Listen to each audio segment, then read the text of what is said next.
Bien, vous suivez le jury du dimanche sur iRadio, ITV, Média.sn. Je vous rappelle que nous recevons le secrétaire national à la communication du parti PASTEF, monsieur El Hadj Malick Ndiaye. Alors, El Hadj Malick Ndiaye, si le candidat du PASTEF se retrouve en 2024 au second tour, sollicitera-t-il les voix de Taxawu, de Khalifa Sall et du PDS?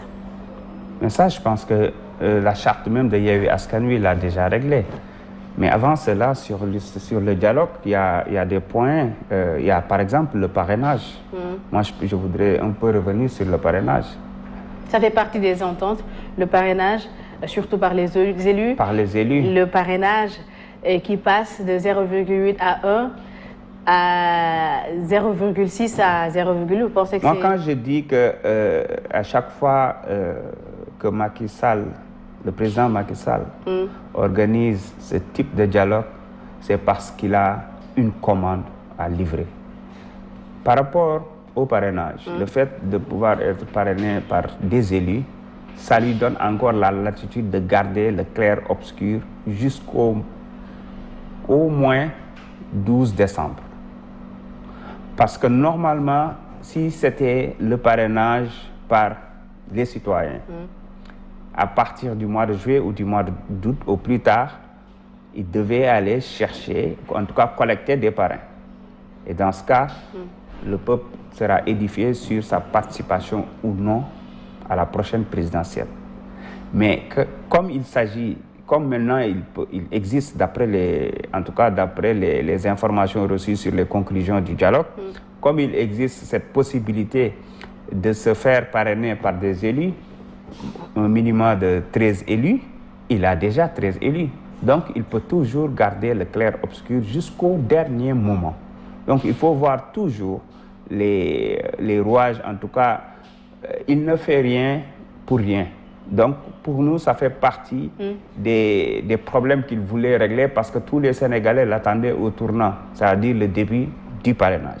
Aujourd'hui, il a retardé cela pour pouvoir en tout cas continuer ce clair-obscur-là au moins jusqu'au mois de décembre. Il va quand même se prononcer ce dimanche après-midi. On verra de toute façon, ce qui va sortir en tout cas de cette déclaration.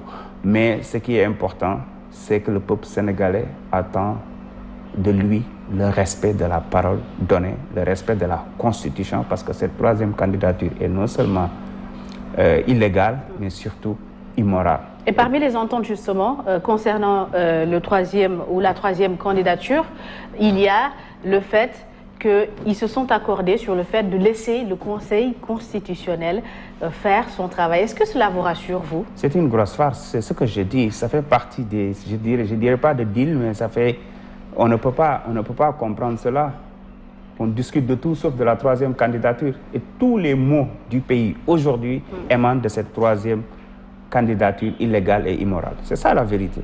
Tout ce qui est en train de se passer dans ce pays est motivé par cette volonté ou cette obsession à briguer un troisième mandat. Dire que ce dialogue c'était un deal, c'est donc dire que Khalifa Ababacar Sall, membre du F24 et de la coalition Yewwi Askan Wi, a accepté de dealer avec le pouvoir. Pas forcément, pas forcément.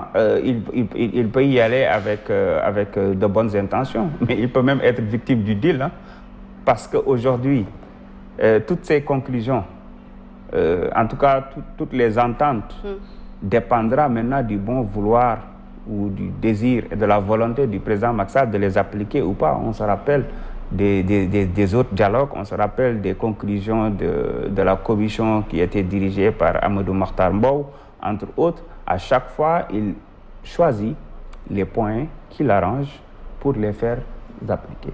Donc aujourd'hui, nous savons, personne ne peut dire que Khalifa Sall ou Karim Wade, en tout cas, ont obtenu gain de cause à travers ce dialogue-là parce que le dernier mot revient au président Macky Sall. Et au sein de la coalition Yewwi Askan Wi, justement, avec Taxawu Dakar, la relation ne semble pas être au beau fixe. Plusieurs fois, ils ont déclaré avoir été comme censuré quand il s'agissait de sortir des communiqués.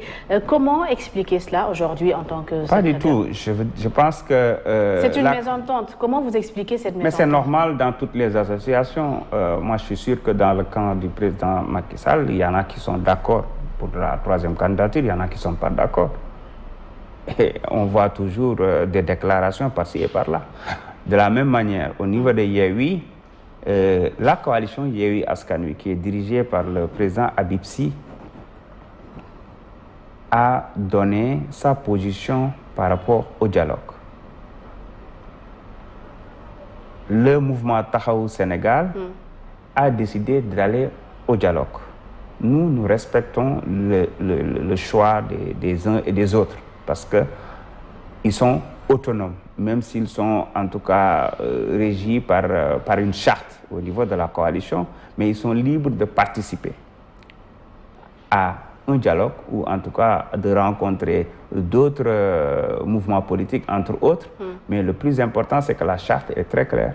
Et la coalition Yewwi Askan Wi n'a fait que réitérer ce qui a été convenu dans la charte de Yewwi par rapport au comportement des uns et des autres.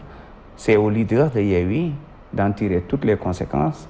Et aujourd'hui, je pense que c'est le cas. Les discussions continuent. Nous pensons que Yewwi va continuer à faire son bonhomme de chemin parce que dès le début... Avec ou sans Khalifa? Les deux, avec ou sans Khalifa, le Yewwi va continuer. Mais est-ce que moi, je souhaite que ça soit avec Khalifa, personnellement. Je souhaite que ça soit avec même d'autres partis de l'opposition qui n'ont pas encore rejoint Yewwi.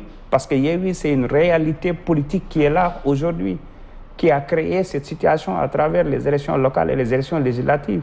Donc, nous prônons pour, en tout cas, une massification de Yewwi. On a vu les Guirassy et autres qui sont revenus.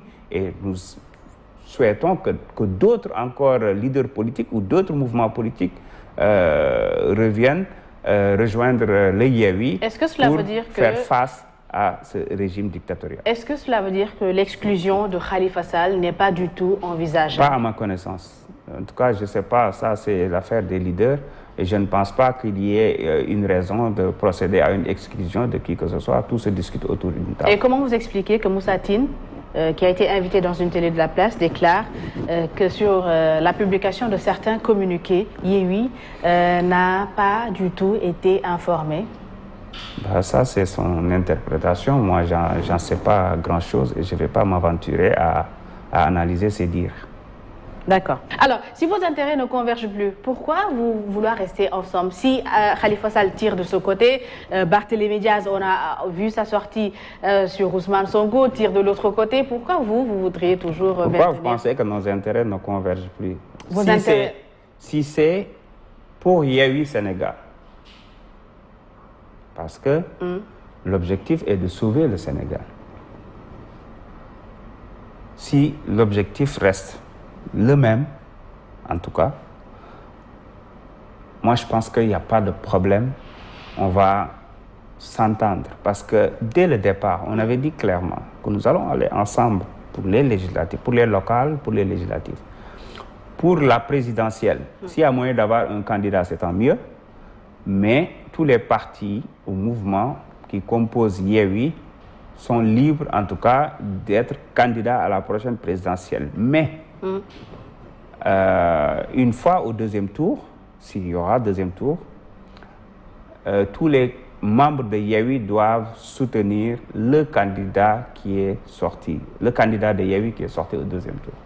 Maintenant, il peut être aussi, on peut se retrouver avec deux candidats de Yewwi au deuxième tour.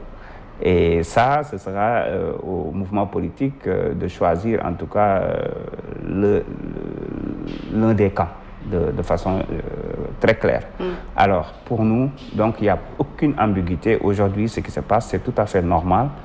Le président Khalifa Sall veut briguer la magistrature suprême, veut être candidat. Le président Déthié Fall veut être candidat. À tout prix, c'est important. Bon, ça, c'est vous qui le dites. L'essentiel n'a beau que casser, donc ça veut tout dire. Hein? Mais il veut participer. Donc ça, c'est... Moi, Même si Macky participe, vous êtes d'accord avec lui? Non, ça, je ne pense pas que c'est ce que Khalifa a dit. Que même si Macky participe, l'essentiel est que moi, je participe. Je ne pense pas que... Peut-être on lui prête ses propos, mais je ne pense pas que ça vient de lui, en quelque sorte. Le plus important pour nous, c'est qu'il y ait des élections libres et transparentes, que tous ces acteurs politiques puissent participer, sauf celui qui est le seul Sénégalais qui aujourd'hui ne sait pas que c'est fini. Devant ses militants à Paris, El Hadj Malick Ndiaye, il s'est exprimé en ces mots. Après mon message à la nation, nous irons à la victoire de 2024. Nous nous maintiendrons au pouvoir. Est-ce pour vous aujourd'hui une déclaration officielle de candidature de Macky Sall? C'est encore le clair-obscur, parce que le nous là, il peut être le directeur de campagne de quelqu'un de son camp. Mais le problème, c'est pas ça, c'est le fait qu'il n'ose pas prononcer le mot. Ça veut tout dire. Si c'était quelque chose de légal, qui ne souffre d'aucune immoralité, je dirais, mais il n'aurait aucun problème, ça allait passer crème, il n'aurait aucun problème à se mettre face aux Sénégalais pour leur dire « je serai candidat pour ma réélection ». Mais c'est parce qu'il sait que cette candidature est illégale, immorale et dangereuse pour le Sénégal. Et donc, c'est pour cela qu'il n'ose toujours pas prononcer le mot. On a assisté à une scène où un de ses soutiens, un communicateur traditionnel, lui, d'ailleurs, c'était, je pense, j'ai oublié l'occasion, en tout cas, mais il lui disait, vas-y, dis-le, dis-le. C'est-à-dire que, il faut prononcer clairement que tu es candidat à la prochaine présidentielle. Mais le président Macky Sall n'ose pas prononcer cette candidature-là parce qu'il connaît les conséquences d'une telle candidature. Et donc, il est dans le clair-obscur encore une fois. Il qui annonce sa candidature. Moi, j'ai dit que je suis foncièrement contre une troisième candidature. Ça, c'est assez clair. Les Sénégalais l'ont déjà montré en 2012. Je pense. On n'a pas perdu 11 ou 13 vies comme ça, gratuitement. Comme on dit. Mais en 2012, Wade s'est quand même présenté. D'accord. Il a fait un forcing. Ça nous a coûté 13 vies. Aujourd'hui, celui qui était foncièrement contre cette troisième candidature et qui a été élu par la suite, veut nous ramener à l'époque 2012, je dirais. C'est-à-dire, on va se retrouver dans la même situation. Déjà, le mal est déjà fait. À ce stade, on devait être là à parler de programmes, de projets de société. Qu'est-ce que nous allons mettre sur la table pour convaincre les Sénégalais? Mais malheureusement, jusqu'à la fin de l'année, nous allons être là à dire il va participer, il ne va pas participer. Est-ce que ça aussi